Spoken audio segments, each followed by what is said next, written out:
Public has been provided with the ability to view, hear, and participate in the meeting, and a transcript of the meeting will be provided at a later date. The link to the live stream of the meeting has been provided to the public, and a video of the meeting will be made available on public access television, as well as a link on the town's website. Further, all submission materials and agendas are available to be viewed on the town's website. Confirm that there's a quorum of board members present for the meeting, so we'll call the meeting to order here and move to our first item. Our first item this evening on January 19 is a public hearing for an application for legalization of an accessory apartment for Iamcelli, sorry, thank you. 289 Croton Dam Road. So it's our first look at this, but because it's an accessory apartment, we customarily open up with a public hearing to move this along. So give us a quick synopsis of why you're here, and we'll take it from there. Sure. Good evening, planning board. My name is Ed Iamcelli. I'm the engineer of record, and I'm also here with Ralph Iamcelli. Sorry, Bob, do we have to have a motion to open? Yes, we do. Thank you. Yep. Thank you, Felicia. Is there a motion to open our public hearing? Motion. Second? Tom, second? Dick is seconding. Okay. All in favor? Aye. All right, we'll open the public hearing. Sorry about that. A little false start. No worries. Yeah, so I'll just restart. My name is Edward Iamcelli, the engineer of record for the project, and I'm here with Ralph Iamcelli, who's the owner on the property. We're seeking it's an existing structure, family residence right now, and we're seeking an accessory apartment. So we provided the plans to basically create the basement into a 2-bedroom apartment with access already there. So most of the bedrooms and accessories is already in place. So we're just looking to legalize it, and the drawings represent that. So we are showing currently on the plans 2 parking spaces in the rear of the house, and it has its own independent entrance into the lower level, which shows the 2 bedrooms, the typical living room, bath, kitchen. We do comply with the accessory apartment area per the town of Newcastle. We show everything that should be in compliant. We did receive some comments regarding some site work and site plans, which we have reviewed. Most of them seem pretty standard. We will be getting an updated survey just to make sure we're within the impervious coverage on the property, and just make sure we have everything up to date in terms of current structures that are being shown on the property. Good. So the history on this parcel, I note that it's a little bit over an acre, but it's an R2A. So I presume that the house predated zoning. That was grandfathered. Yeah. So this was built 1967. We actually, and as the owner, had this house for quite some time, and a lot of it that's there was already part of the property. So we're trying to take ownership of it and just kind of essentially legalize everything that was done before it was officially acquired by Ralph. Okay. Bob, you had some comments on this? Yes, sir. Basically, the number one comment, asphalt with the turnaround area seems to be a little bit less on the plan as it's shown on the survey. I don't know what happened there. You might have added more asphalt since then. I'm not quite sure. You might want to clarify that, number one. Number two, the turning path movements you used, I'd recommend that you use AASHTO. They're a little bit more conservative. They're increased by about 3 to 6 feet on the turning paths for the movement in the parking lot drive around turnaround. It's number two, so I would use AASHTO, recommend it. Number three, based upon Google Maps, it appears there's been additional pavement added. based on what the survey shows. That's critical because all that's predicated and dictates the coverage calculations for the site. So I believe you mentioned you would get an updated survey, which would show the areas, and I'd recommend that your surveyor fill out the coverage calculation worksheet for building coverage and development coverage. So that's all up to par, and the town and the building department can keep track of that as far as administrative duties. And the applicant has provided correspondence from DOH about the 4 bedrooms. However, I believe Sabrina mentioned that they should make a full application to demonstrate and put it on record that the upstairs only has 2 bedrooms. And I believe they do, but you did not submit that with this application. So I would recommend that you do that to finalize all the paperwork to be submitted for the file. And that ends my comments. Great, thank you, Bob. Do you have Yeah. any questions or issues with any of the town engineers or the town planners' comments? Anything that you don't understand or? No, most of those were straightforward. So as I mentioned, we are getting a survey on board to handle anything that wasn't shown on the old survey. So most of these comments should be able to be updated and comply. And we will show the first floor, which does have 2 bedrooms, to make the total of 4. So we'll show that on the next set. Okay, terrific. Karen, can I just make one comment? This is Jennifer. Sure. Based on the application forms, it appeared to me, if my math was correct, that the accessory apartment is larger than 30% of the total area of the building. That may be clarified by the plans, and I defer to the town engineer to clarify that. If that is the case, if it is larger than the threshold in the code for accessory apartments, the board does have the authority, the discretion to make a specific finding that the apartment can be larger than the threshold if it's warranted by the particular characteristics of this building. I just wanted to note that and make sure that it's clear for the record whether or not the accessory apartment is larger than 30% of the total area of the building. Okay, thank you. And if we didn't use our discretion, the applicant would have to go to the ZBA for That's right. variance. Yes.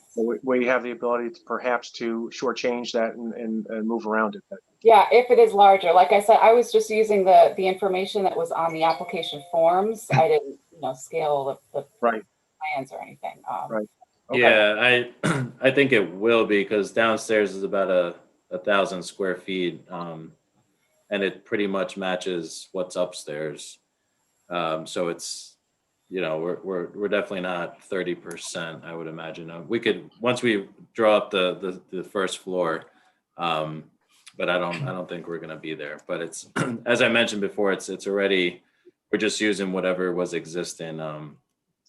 To make it 30%, we're reducing it by 1/3. So we would recommend look into that for us.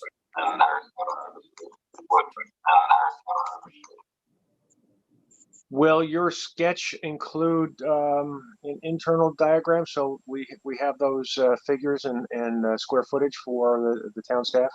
Yep. Yeah, we currently show the lower level overall and what the apartment is, and we'll do the same on the upper. So you'll have the totals. Good, and map out and show that the 2 bedrooms and the kitchen and the bath for each of the apartments. Terrific. Yep. Okay, great. Any questions for the applicant from board members?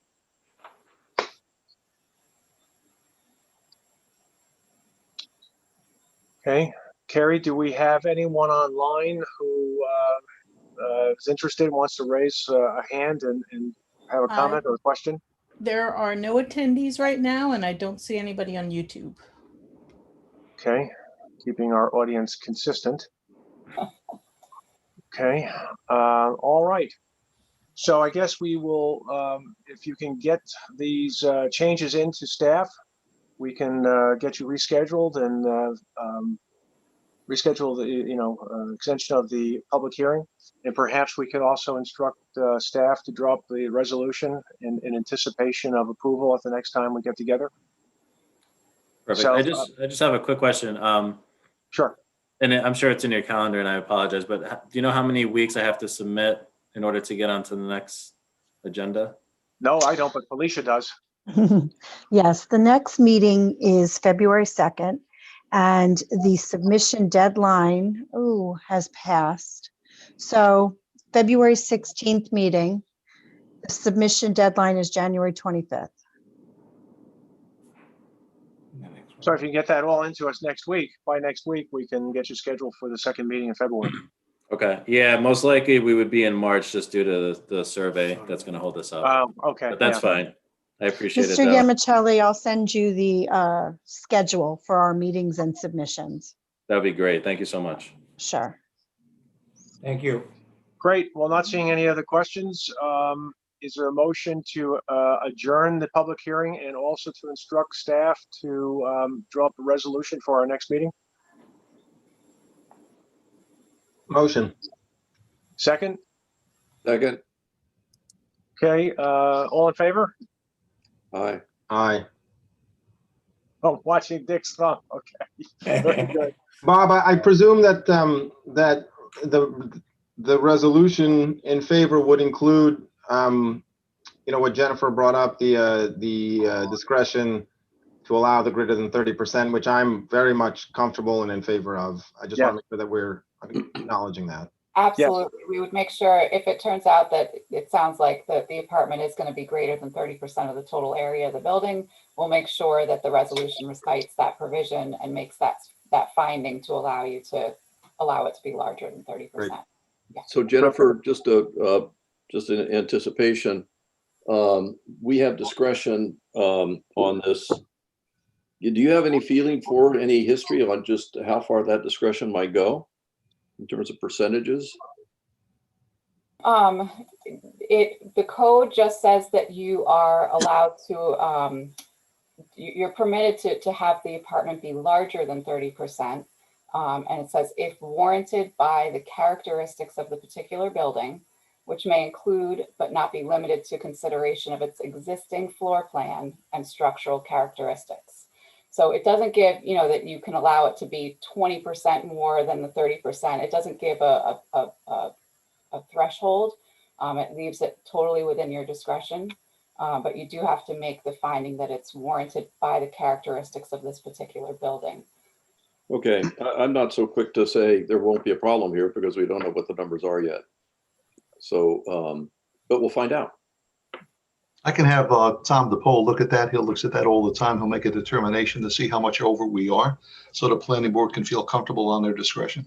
Great, thank you. But Yeah, it we'll sounds- give that. It's gonna be around like 40%, I would imagine, because the upstairs plus down is around 2,500 and this is 1,000 plus or minus. So you're looking around 40-ish. But we'll make sure we give you the proper percentages.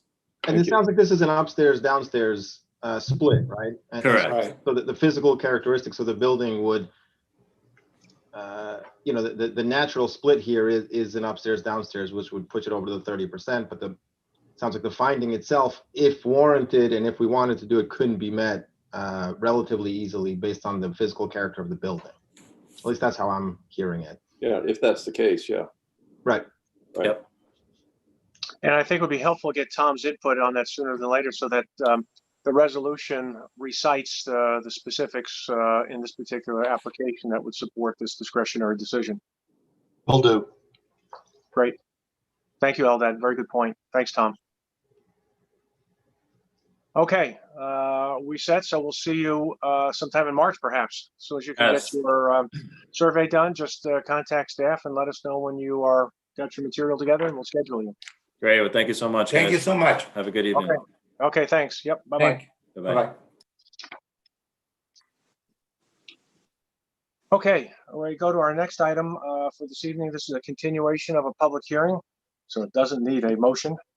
And this is on the Chappaqua Crossing East Village MFPD, the application for subdivision approval, site development plan approval, planning board application for wetlands permit, steep slopes permit, tree permit, stormwater pollution prevention plan approval, 480 Bedford Road. So we have some draft resolutions, and my understanding is that the applicant has had a chance to look at these, I hope, and comment. And of course, we've gotten a chance to look at these as well. So I guess, why don't we turn it over? Andy, are there any issues, comments that you wanted to raise? Any questions on the resolution? Or Mark, please weigh in if there are any issues that you see in the resolution that cause concern or something that we should be looking at and addressing. Well, it's Mark Weingarten for the record. Good evening, Mr. Chairman, members of the board. We did send in an email with certain what I would consider cleanup items that came from Andy Tong that went to Sabrina, having to do with things like cleaning up map number references and typographical type of things. I would call them, for the most part, non-substantive, just cleanup type items. I don't know if that's in what you're looking at or if that's been transmitted to you or not. If you want us to go through that, we have that available to us. But I think, I don't know if that you've seen that or not. So I'd start there. Well, I don't think we need to spend a lot of time on, administrative, ministerial, wordsmithing, Okay. those kinds of things, and record keeping. Okay. But I guess if there were any issues of so-called substance, We that raised, we need to hear from you. yeah, we raised a few things having to do with conditions. Let me get that in front of me then. Let me see where we have it. We have a few things with conditions which had to do with, Andy, you have the list in front of you. I have the wrong list in front of me. It was conditions 9, 10, and 11 of, I believe it was the subdivision. Let me get it out, please. Site plan, Mark. I apologize, site plan, just opening it up. We'll start with that and then we'll get to the site plan on the legal issue. Takes a while to scroll down to the page. It's a rather lengthy Yes. document. So we appreciate you putting it together. On 9, 10, and 11, the conditions required to be satisfied prior to the chairman's signing of the site development plan. We believe with respect to condition 9, it says the applicant shall update and provide details to the planning board regarding the improvements to CPAC as per the town board approval. Prior to the chairman's signing, we believe we've satisfied that condition. We believe that we've given you all of the information you need with respect to CPAC. And we would request that either that condition be removed or you let us know what it is that's missing. I don't believe that there is anything, but that's what we would like to know on that, on item number 9. Mm-hmm. On item number 10, applicant shall update the planning board as to the status of the Annandale pathway, specifically in regard to any easements that are being provided. Again, if we can write a letter that tells you what we said to you at your last board meeting, we have a requirement from the town board, a previous town board resolution of approval with regard to the Annandale path, that if the town is capable of getting us the easements, that we would build it. And as of today's date, those easements are not available to us and we do not have an ability to build that. So we're concerned about that being a requirement prior to the chairman signing the site development plan. We have no problem with an ongoing condition that we will continue to have the same obligation we have in the prior town board resolution about creating that path and building that path if in fact a deal is made with the neighbors to provide those easements. But that's the concern on number 10. We don't want that to be an impediment to the signing of the site plan. And then finally, in that section, number 11, preservation of the guest house, including but not limited to the pillared front portico and exterior. And these are things we're submitting of architectural drawings reflecting, et cetera. Those are certainly not things that are going to be done by the time of the signing of the site plan. The guest house, the architecturals for the guest house, those are being worked on, et cetera. So actually, Andy, I don't have it in front of me. What our proposal was to put that, was that it's first CO? I just don't recall. Andy, do you recall? You're on mute, Andy. I believe it was at the time of building permit. I mean, this is Okay. an ongoing discussion with the building inspector. He's Right. been out to the building a number of times and they've been coordinating together with with our architects, with Toll's architects. Okay, and so we would be fine with that. It's just we won't have it in time for the signing of the site development plan. But as you're aware, with respect to the guest house, we've been working with you on this, and we continue to work, and we're going to do what's necessary to preserve the building and do what's required of the historic preservation. And our last substantive matter on this resolution was number 26, which has to do with the inspection fee for the 3% of the total estimated cost of improvements, which is a hefty fee. And we asked if that would be delayed to the time of the grading permit. There's nothing to inspect prior to that. And we would appreciate, as we have done on prior resolutions with this board, to have that fee delayed to the grading permit so that we don't have to pay it, now. We'll have a little time between then. Now, I know that's a Felix ask. So that was the last issue having to do with the site plan, substantive issue having to do with the site plan approval. With respect to the subdivision draft resolution, I had a discussion with your counsel, Clinton Smith, prior to this. We've been trying to follow the same process that we followed with respect to the master subdivision. Essentially getting to a point where preliminary and final can be done at the same time in one written resolution to prevent the necessity for having two, and having hopefully many of the conditions satisfied by the time we got to the preliminary and final. Where we are today, which was the reason for the call, the Clinton call today, which was the confirmation of the fact that we've been delayed on the filing of the master plat. The reason for it, to explain it, was technical. We have actually should have had it done by now. It has been reviewed by the Westchester County Department of Health, and it was, in fact, found to be satisfactory after the changes were made.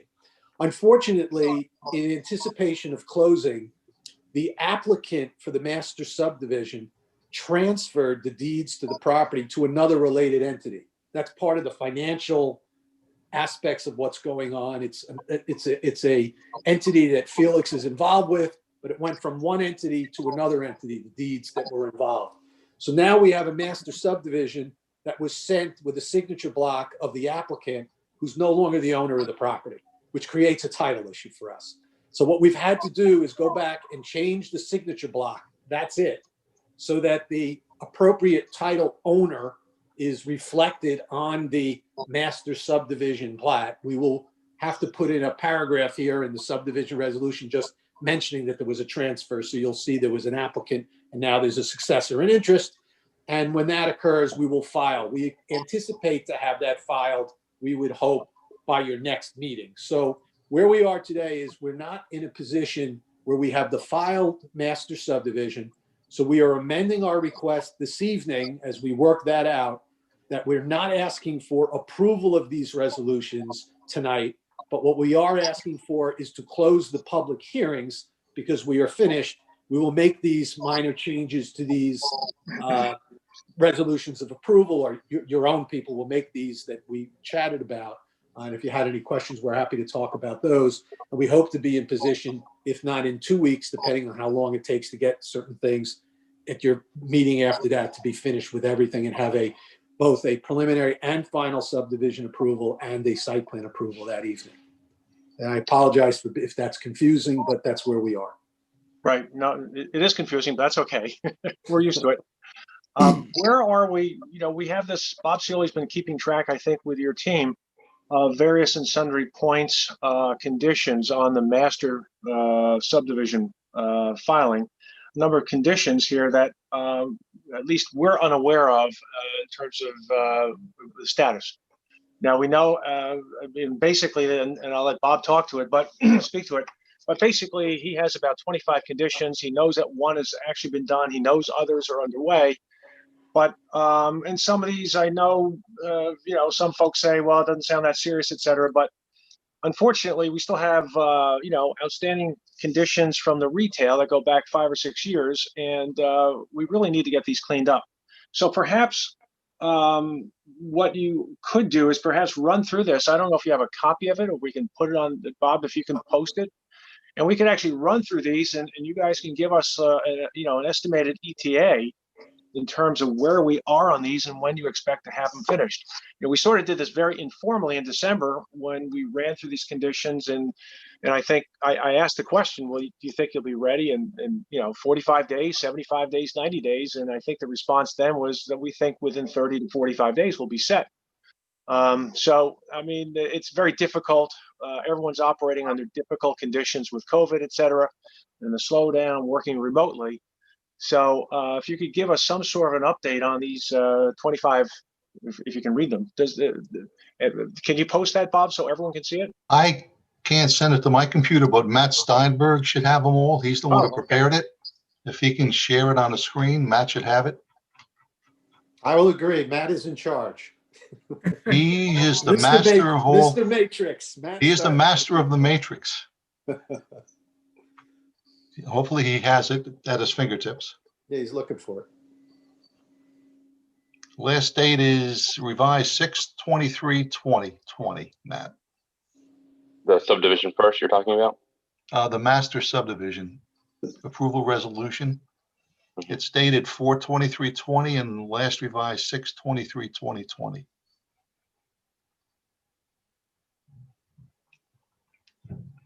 Just for everyone's information, I know there's some things that are pending with attorneys, but the only thing I signed off on 100% when you see it is one item. So, I think there's more done than that. So let's go through it. well, that's all I signed off on. Yeah. It might be legal stuff you're working on, but I haven't not received confirmation from the attorneys that it's done. Okay. So, as far as I'm concerned, one thing's done.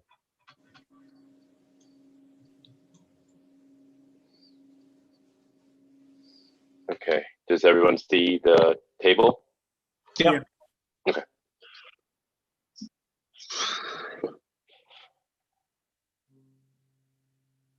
So we could start. Number one actually has to do with, in some way, the revision to the name, which is Right. being updated. Number two is has to do with the filing, so that's obviously in progress.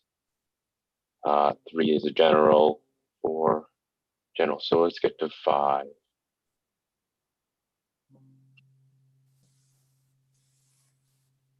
So 5 will happen prior to the plat. Obviously, that is a time-sensitive matter. The final, the final check of taxes paid would be done at a certain period before the plat was presented to the chairman. It couldn't be done too early. Right, that will be done. Correct. Yeah, we have the letter from the town indicating that taxes are up to date. Right, but we're gonna have to update is the point. But we have one already, and now we're gonna have to get another one. I have not received a thing. When you send the stuff out, guys, if you don't send it to me and you send it to everyone else, I don't know what's going on and I'm not going to Right, sign so- off on it. So Dave, why don't you send that? No, sorry, Bob. Yeah, I mean, just send it to me. That's all I ask for. I mean, I don't make the decision, all of these things, but I have the enviable task to check off. Okay. And if I don't get them, I don't know whether they're checked off or not. So that'd be greatly appreciated. Okay, Number 6 is getting the Department of Health approval. They approved the plat, they signed the plat. We are actually having them endorse it again with the new ownership name. So that is in progress. That will hopefully happen shortly. The plat is in our hands, so it's being signed by ownership and the engineer on record before it goes to the DOH again.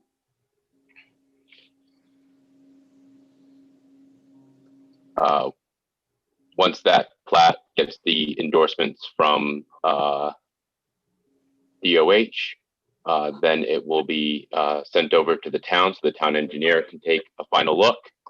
And that would be number 7, so that it'd be ready for the chairman to sign once all the other stuff is ready and approved.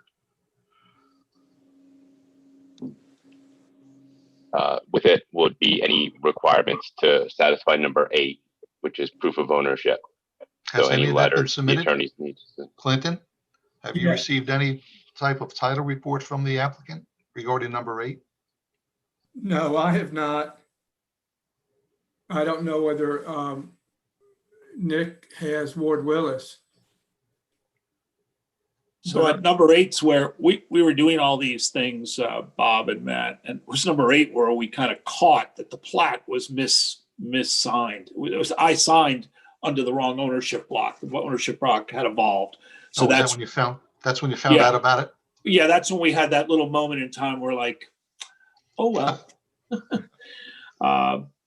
So the title reports it has been updated on our end so that we can actually have the correct signatures under the.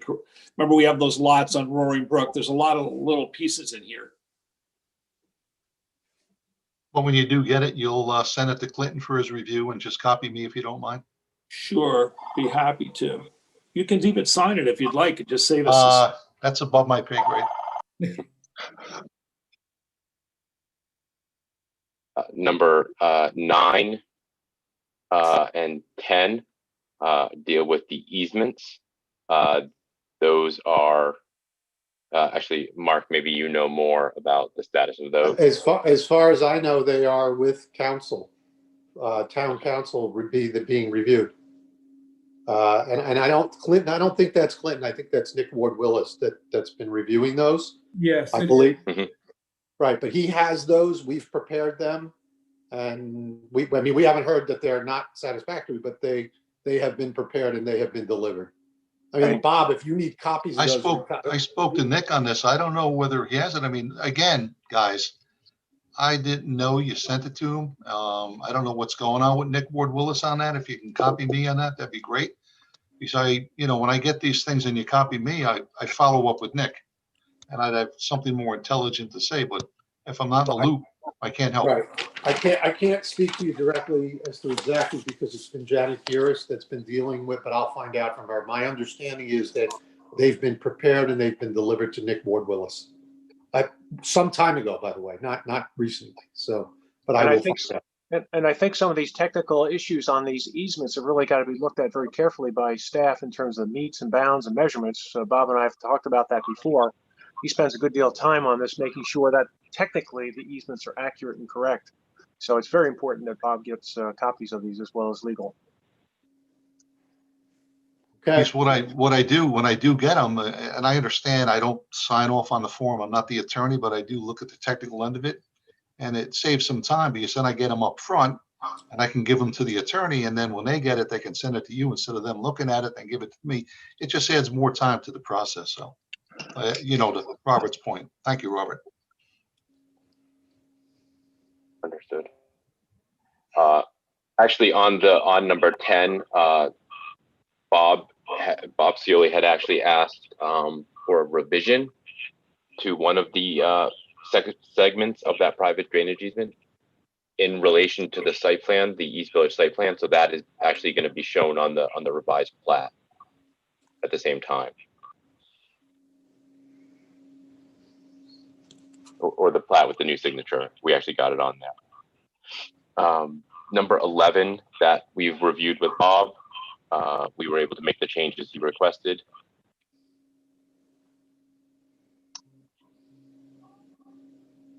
Number 12, it's very similar to the easements. It was submitted to town council. I believe that's another item that we'll have to follow up on to find out the review status.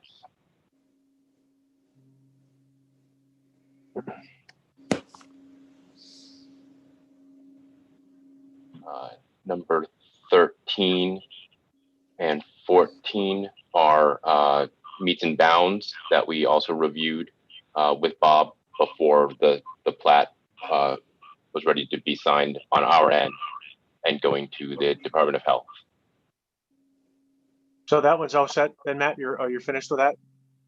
13 and 14, yes. They were just clean up on the plat. So those were handled. Great, thank you. Yep. 15 is the trail easement that that's another one. It was a whole package of easements and declarations and exhibits that was sent to town council. I know that Janet had sent it. We'll check again. I believe, Bob, you were copied once. It has been quite some time, so we can forward it again, just to keep you in the Yeah. loop. Could you do me a favor? All the stuff that you sent to town council months ago, could you just copy me on all that? And I'll follow up with Nicholas. So Clinton, you were not sent any of these? No, I was sent, excuse me, I believe I was sent all of these items. I was sent, I know, an easement, a declaration, and an offer of dedication. That it was without any of the exhibits, without any of the declarations or the meets and bounds. But I reviewed it on behalf of the planning board, but only cursorily, since it's not a planning board. The town board kept jurisdiction over the agreements.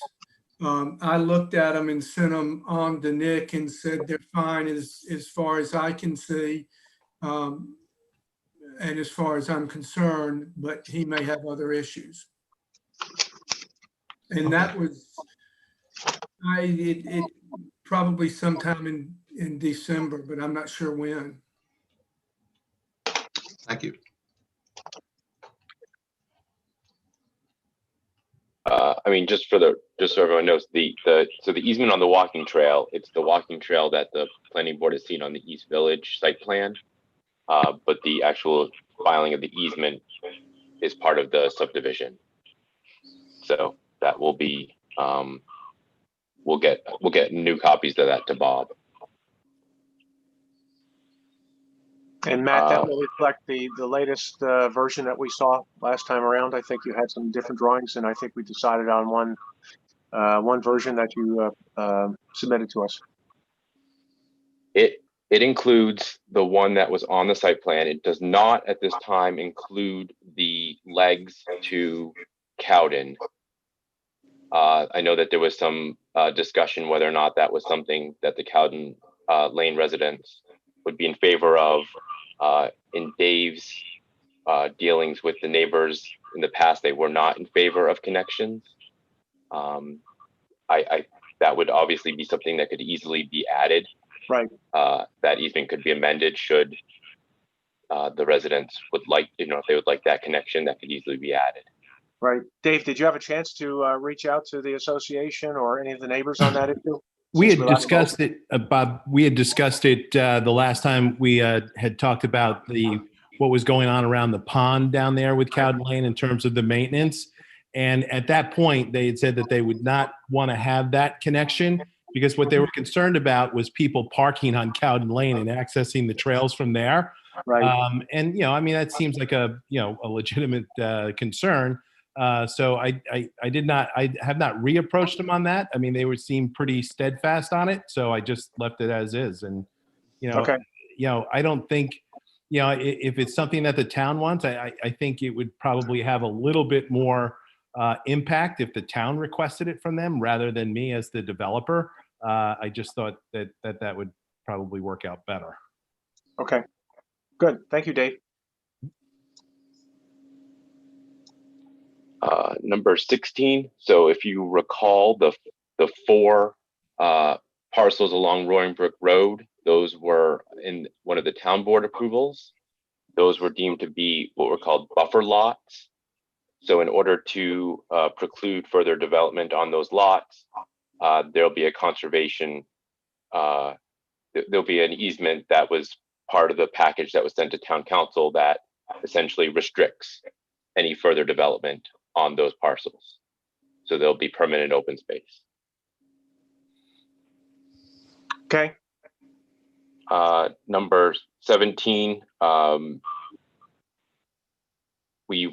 don't believe that there's any outstanding review fees, but we can coordinate with Felicia to make sure that there's no additional fees on that one so that they can be paid just prior to submitting that plat. So that it's fully up to date. Number 18, that's a condition that would be after the chairman signs. So those are further, and the rest of the conditions are actually would all kick in once that plat is signed. Right, okay. Oh, by the way, Matt, if you want to put it in there, I received the acquisition maps from the state, Dawn Williams. I did Okay. get those. So you can sign off on that one. 20, that's the one I was talking about, the only one I received that I signed off on. Okay. I was So, going to circulate them. Excuse me? no, I was Felix chiming in. So Bob Kirkwood, we actually, when we got all the signatures, we had thought we were basically almost in a position to ask you to sign. It seems like, I think Janet had been talking to Nick about some of the easement and some of the legal documents.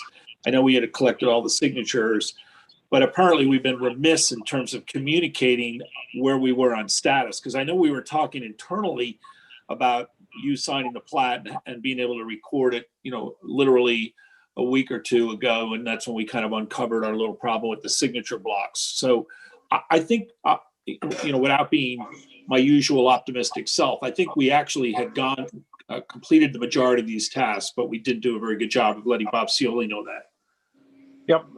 Okay. Thank you, Felix. I appreciate that. Yep. Okay. I guess what we should do now is, are there any comments from board members on the draft resolutions that we have in front of us?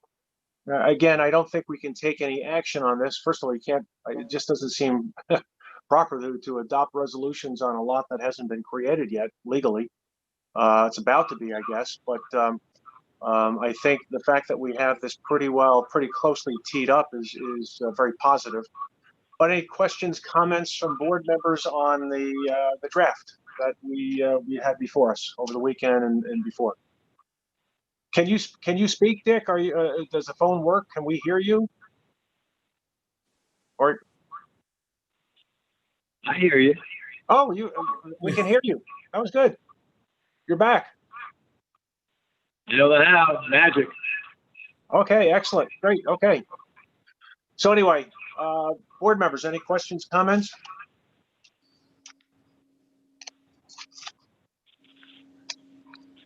If not, I'll lead with one. I'll lead with one because might as well get into it. I think it's been laid out what has to be done, so it has to be done. Well, I had one question. I talked to Bob Cioli on this, and Bob, you'll have to again remind me where it is in here. But one thing we've talked about a number of times, and I know that the applicant hasn't been real happy and eager to jump into this one, but we do have recommendations on file from the Commissioner of Public Works and our town engineer regarding their preference that we have a loop of the water line running from the housing development down to Cowden Lane. And the Public Works Commissioner has cited this is what we normally do. They like to see it from the standpoint of public safety. They like to see it from the standpoint of maintenance, inconvenience to other town members, other parts of the town even, during maintenance and shutdowns, et cetera.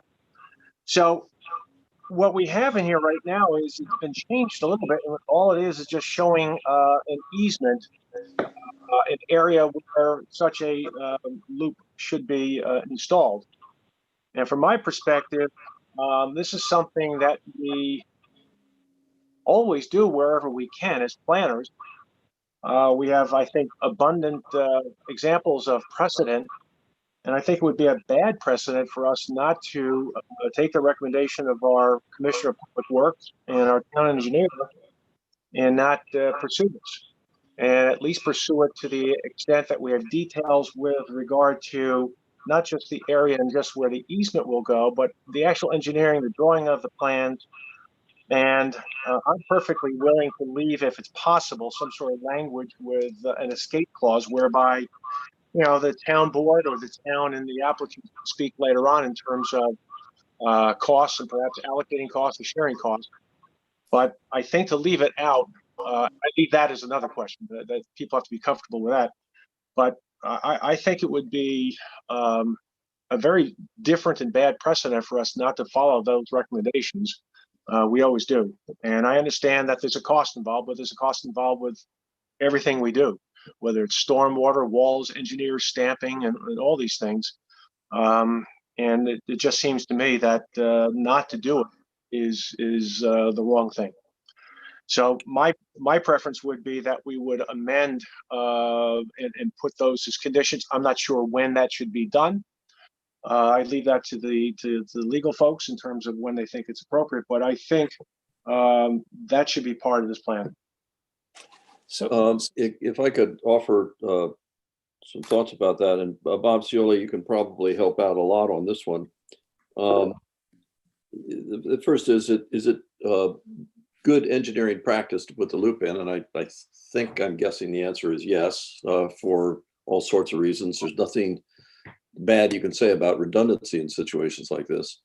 I'm thinking of other examples where we have the authority and under doing it prudently, I hope, in every case, to suggest, for instance, when there is might be a subdivision road which is a dead end, that we would ask for a connection to sort of another side to a public road which might be nearby, just to make sure that traffic is flowing properly. The fire department has certain regulations about what's appropriate for them to provide the right service, and ask not more than ask, but require that the applicant provide accordingly. And so I think that there are probably a number of instances where we ask for these engineering planning conditions in order to follow best practices and have a subdivision which is going to work in the long term. So I guess the first question is, I'm guessing the answer is yes, that this would be sound engineering practice to put that loop in.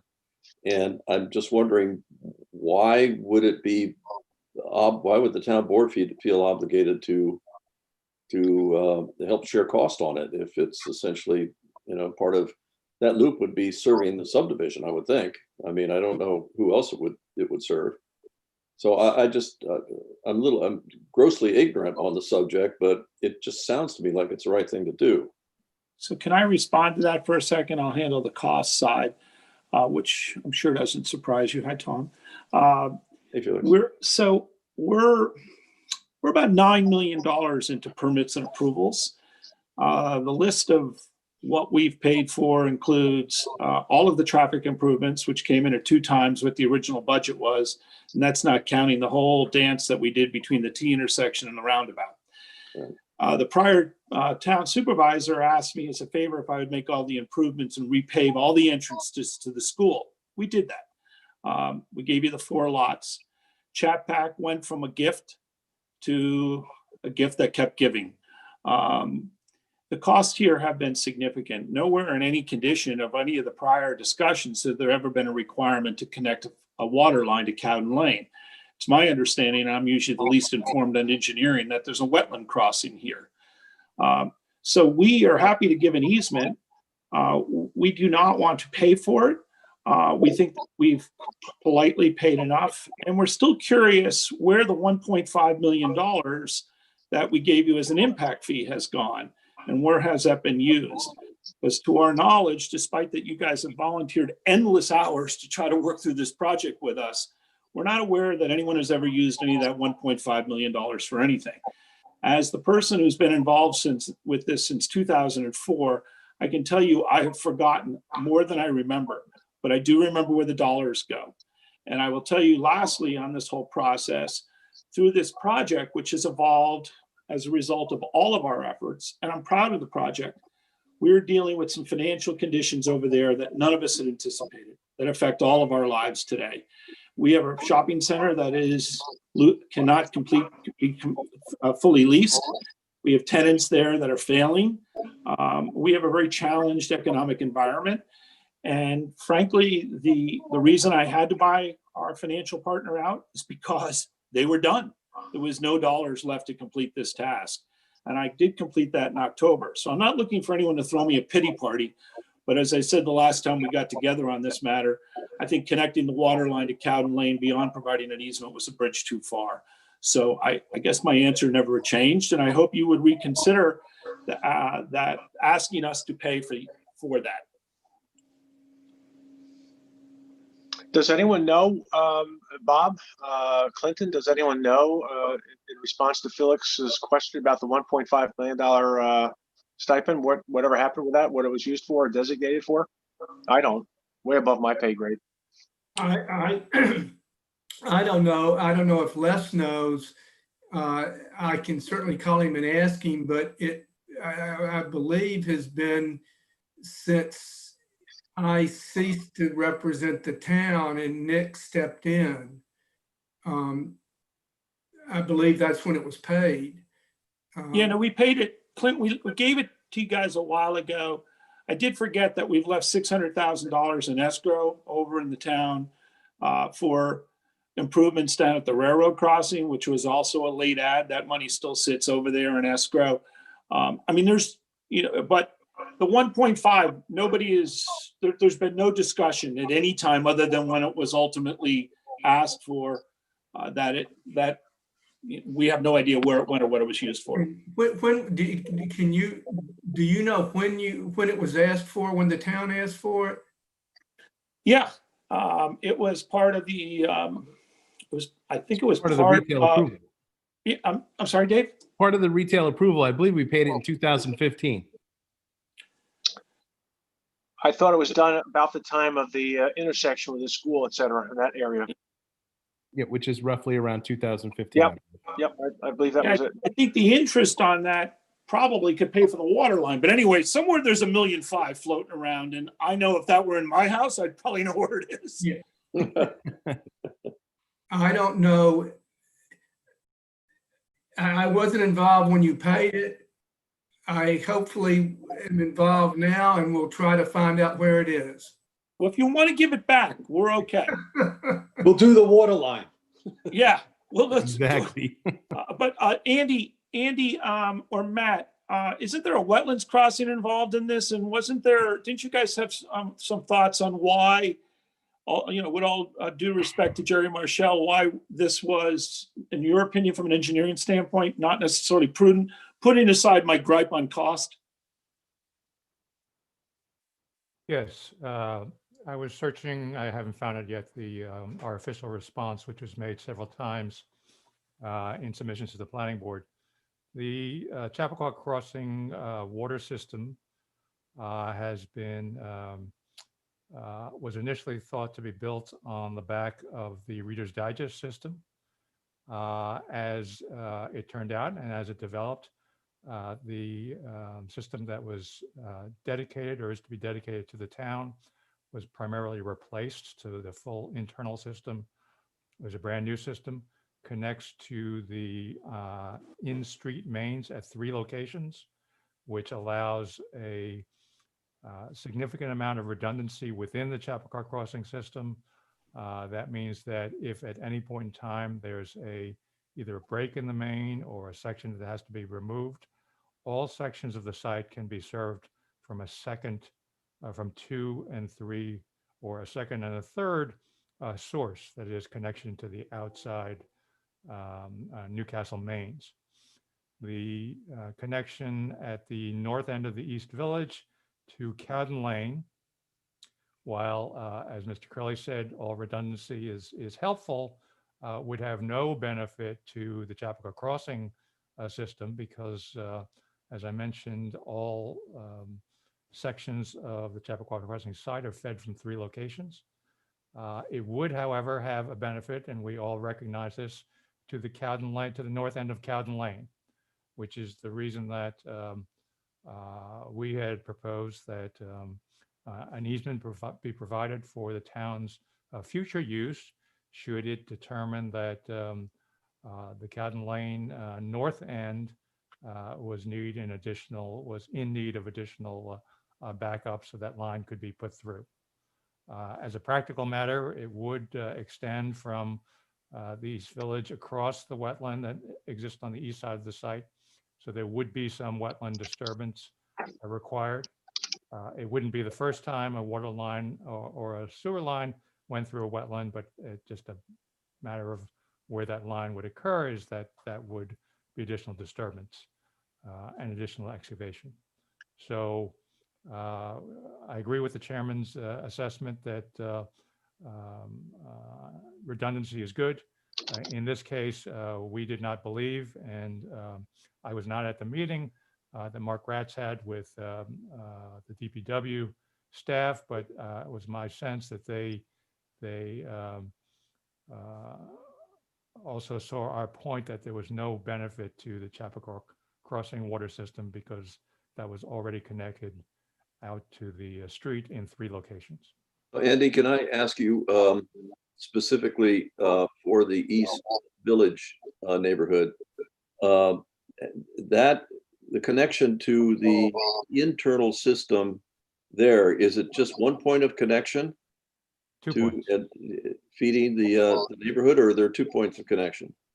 There are 2 points of connection at the entry road and the loop road, and then an internal circulation or internal loop within the East Village. Makes perfect sense to me. It sounds as though this this connection to Cowden Lane, although it would be an on-site improvement, it would essentially be to off-site benefit. And if it seems to me that if the town wants to benefit the Cowden Lane residents, then the town, this maybe is a public works project that the town ought to take up. Or charge the Cowden Lane people who are the beneficiary of the water line. So, well, in other words, I'm trying to help you, Felix. It's not your responsibility. Right. Well, that was my earlier speech, but yes, thank you, Tom. I agree. Well, that's why I phrased it as I did, with an escape clause, and with the town would have the ability to look at this. So if the board members are satisfied with just a designation of an easement area, and we would have the meets and bounds for that easement, and the applicant would set that aside for some potential future use by the town for the benefit of the Cowden Lane area. It was my impression that the recommendation from the Public Works Commissioner was that there was dual benefit to both the East Village as well as Cowden Lane. But if in fact technically it's really for the benefit of Cowden Lane, it does seem to be a bridge too far to ask of this applicant. Thank you, Bob. Can I say one thing engineering, Robert? Can I say one thing engineering wise? And I'll refer to Andy and the engineers on this. I think in my mind, we're saying it's going to increase the flow and then the volume. I mean, is there any way, Andy, to do a model that you have to do just to model that to see if in fact the fire flow would increase and maybe it wouldn't have a big impact to what it's going to increase, and also for the pressure? I mean, if there's an increase in pressure and volume, then it would be a no-brainer to add it. But if you find out when you do the calculation just through a model, that might be more of a justification where it's not going to help to put it in any way, shape, or form. Would that make any sense to do that and maybe craft something in the resolution for that? I was never under the impression that there was an issue of fire flow, Bob. I thought it was just for if a line is out of service, then there would be no service to a location. That's covered by the 3 connections. I believe the fire flow would also be covered by 3 connections. So I think there would be, depending where you are in the system, perhaps a marginal increase by a 4th connection, but not so much that, most sites are very happy to have 2 connections. We have 3 connections. I think that the 4th is a little bit out of proportion to other types of utility redundancies that might be considered. Well, I want to correct, I think, Andy, a statement you made there. We have, at least I have, repeatedly spoken in terms of this main for public safety issue, and that is really fire. So it has been consistently, at least my concern, about pressure and volume, and therefore public safety. Maintenance, of course, but maintenance, frankly, was secondary to the public safety issue. But to your point, Andy, if the marginal benefit is so de minimis, that makes no sense. I couldn't agree more with you, but I think it would be helpful for our record to have that information to know exactly where we are. I don't know what running such a model would entail. I can certainly ask my colleagues, but I suspect it's not an easy calculation, but I can find that out. Do you have any thoughts on that, Bob, in terms of how that might be done? Well, it is involved to do the modeling, but it would give us an answer on whether in fact it would be beneficial to the East Village. So And that's, in my way, the only way to really get a good answer on what it would do, the impacts of making that fourth connection. Now, the Cowden Lane line that it would connect to is only served, I believe, from Bedford Road. So it's the pressure that's coming from Bedford Road is already coming from Bedford Road. We have a line coming out to Bedford Road from the main entry drive. So there's no additional loop that I'm aware of that would be adding to that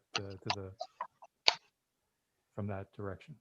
Right. I mean, it's hard to speculate until you, let's be honest, run the numbers engineering wise. So that's my recommendation to the board.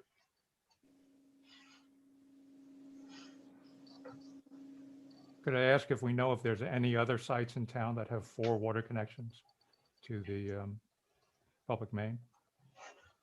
We don't have another site with this kind of density in town, I can tell you that.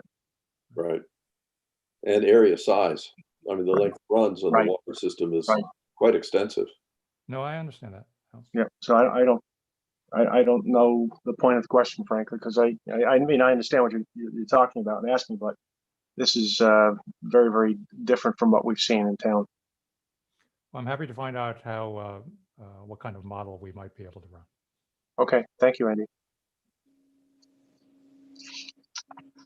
Any other questions or comments, board members or others? I had a question on what was the final resolution about whether those trails actually lead into Cowden Lane? And I'm sorry if I've missed it. Yeah, I think Matt talked about that a little bit along with Dave. So I think, Dave, you want to address that really quickly? Right now, the trails as shown on the plans are not extending to the Cowden Lane. Okay. And they loop around the pond as they have historically done in our previous plans. All right. Thank you. You're welcome. On the issues that Mark raised in terms of the timing of some of those conditions, Clinton, Bob, I guess you guys should talk it over with Sabrina and get back to the applicant on that. I mean, certainly when Mark raised those issues, it sounded reasonable, especially the delay on the grading permit, et cetera. But if you guys could powwow on that, we can get back to the applicant and make any necessary changes in the draft that you guys think is appropriate in response to the request. All right. All righty. Any other questions? Carrie, is there anyone out there in the public watching or listening or interested in making a comment or having a question? There is someone online. If you're interested in speaking, just raise your digital hand. Or you can type in the chat box. Bob, while we were waiting for her or him to respond, did you open the public hearing? It's a continued public hearing. So this is a continuation of one that we opened whenever we met last December or so. And to that point, Mr. Chairman, if I could renew my request, I think what we've been discussing this evening continues to be discussions of conditions on the approval resolutions, or many of the different varying resolutions and the timing. But we would hope that the substantive discussion, that we have a subdivision that is frozen, that we have a site plan that is frozen, and we would call and request that the hearings be closed this evening, and that we come back and do the work as those conditions, when those conditions are satisfied. the gentleman who's online is actually a member of my investor, my capital partner from Texas. They kind of monitor these hearings. So he's just watching. Okay, no problem. So then we're all set. He just texted me. So I don't know if he's got indigestion yet. I mean, I think. You're suppressing his question then. Yeah. Ask him how he feels about the water line, Felix. Get him. You know, it's funny. He agrees with Tom Curley. Oh, I got friends in Texas. Yeah. I had to go to Texas to get money to finish this thing. You guys used up all the money in the Northeast. And that included New York. There's not much left in New York. That's true. That was pre-COVID. Well, I think Felix, by now you probably ought to be you ought to be familiar with the planning board motto that sustains us in times like this, which is persistence beats resistance. Well, it's you should probably say I saved the speech for the very end, but it has been a long and winding road, as Paul McCartney once said, and but.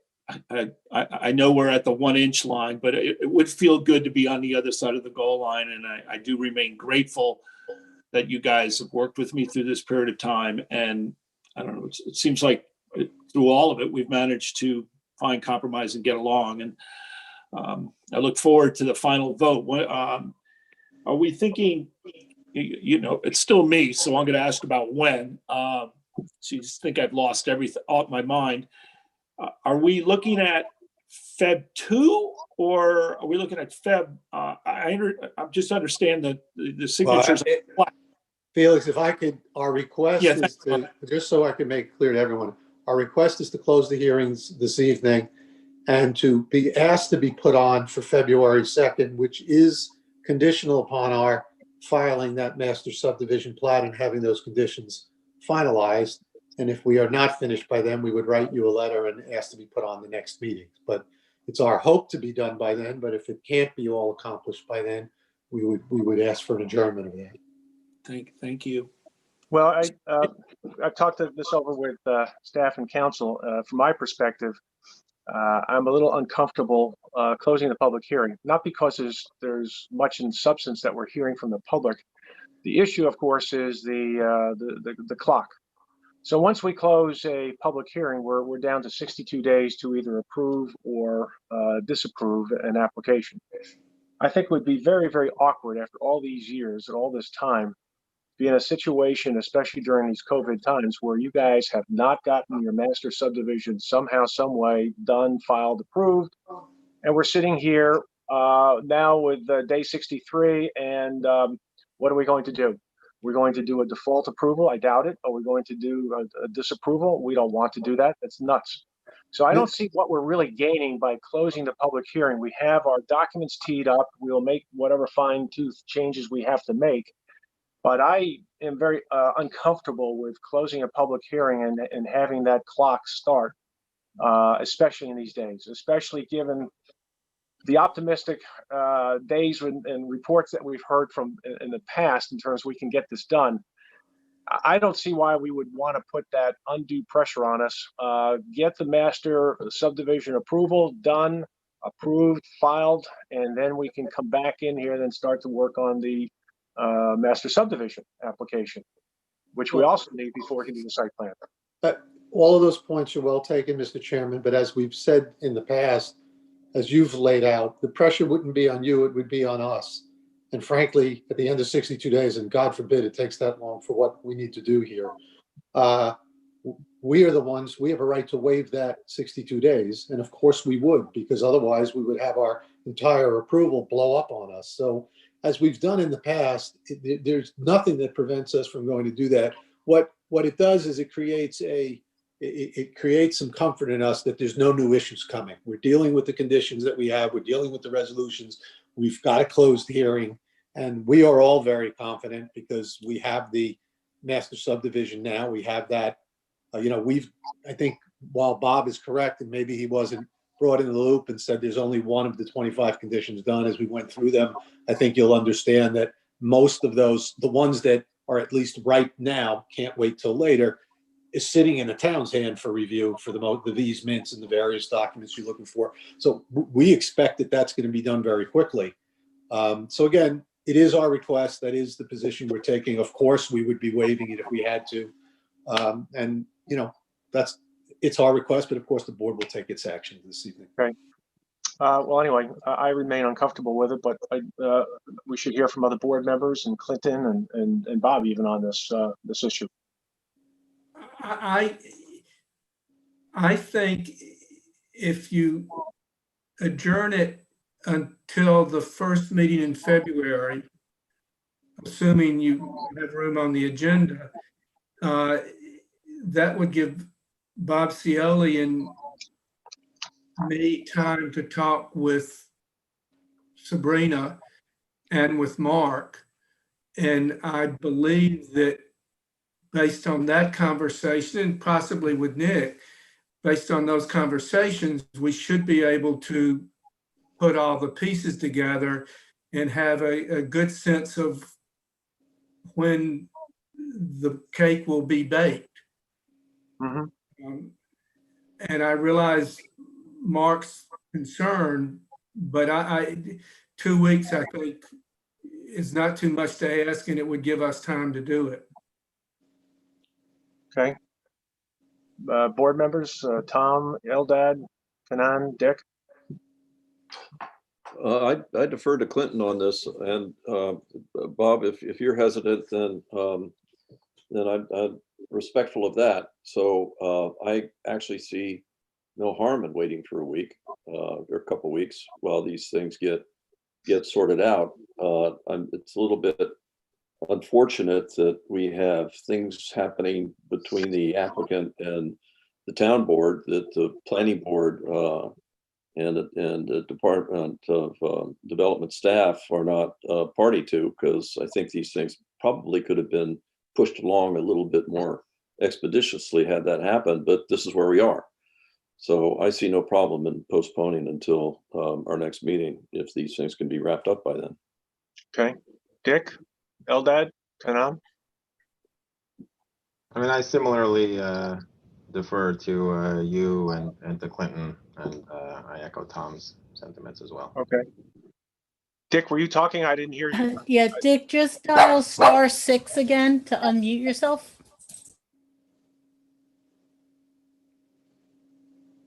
Your phone is on mute. You're going to need to dial *6.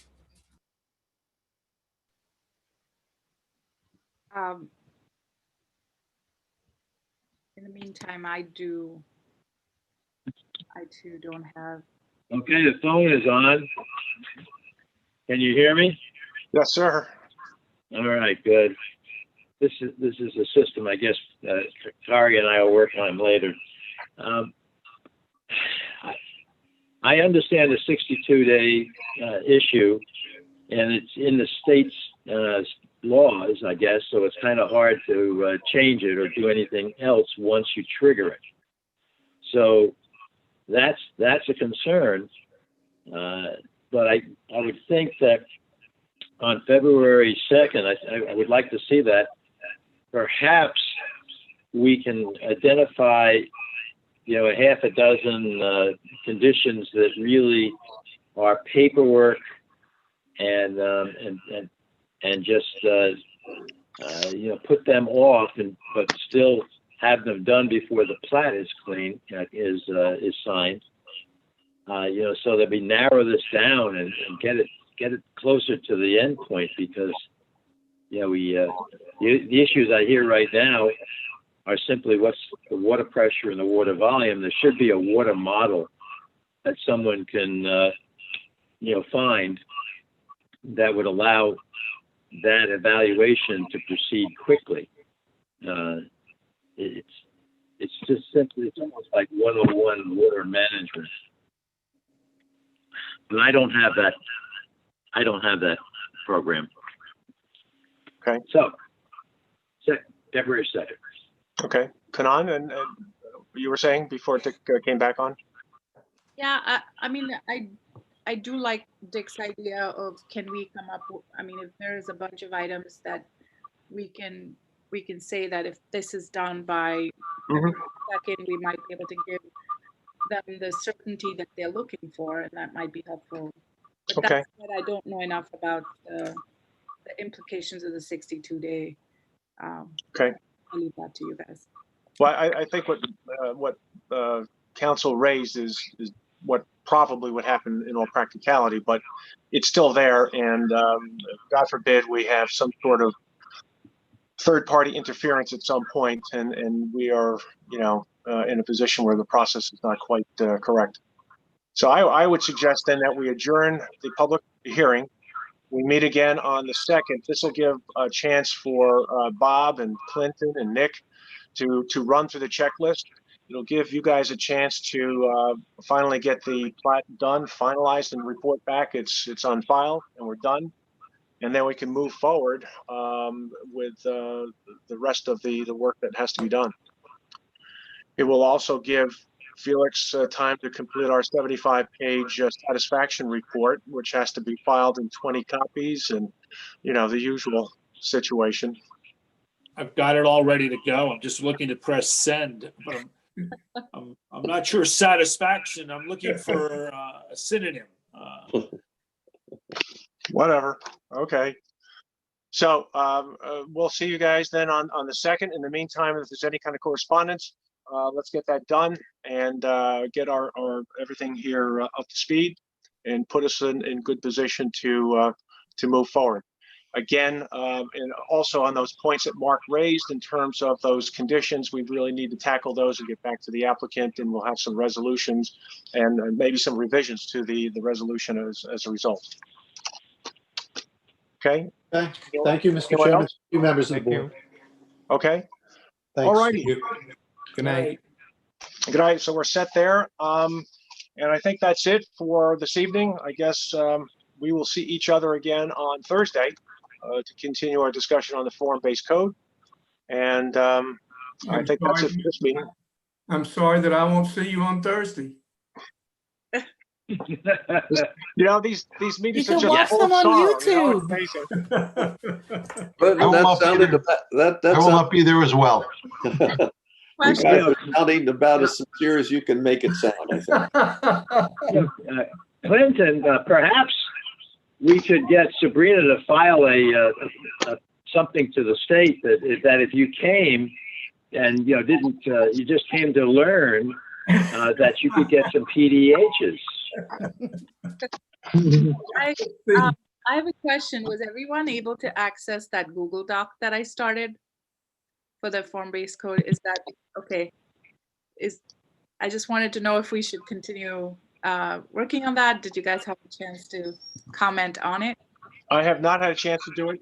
Tom also sent it to me on my general email, so I have it. I'm not quite, Kanan, I may be in touch with you tomorrow. Okay. I'm trying to figure out how to access it without electrocuting myself. Okay. This is the memorandum on the draft document. Yeah. Okay, good. I read it. I thought it was great. Page numbers would be nice though, because if I drop the pages, then I have to put it together some other way.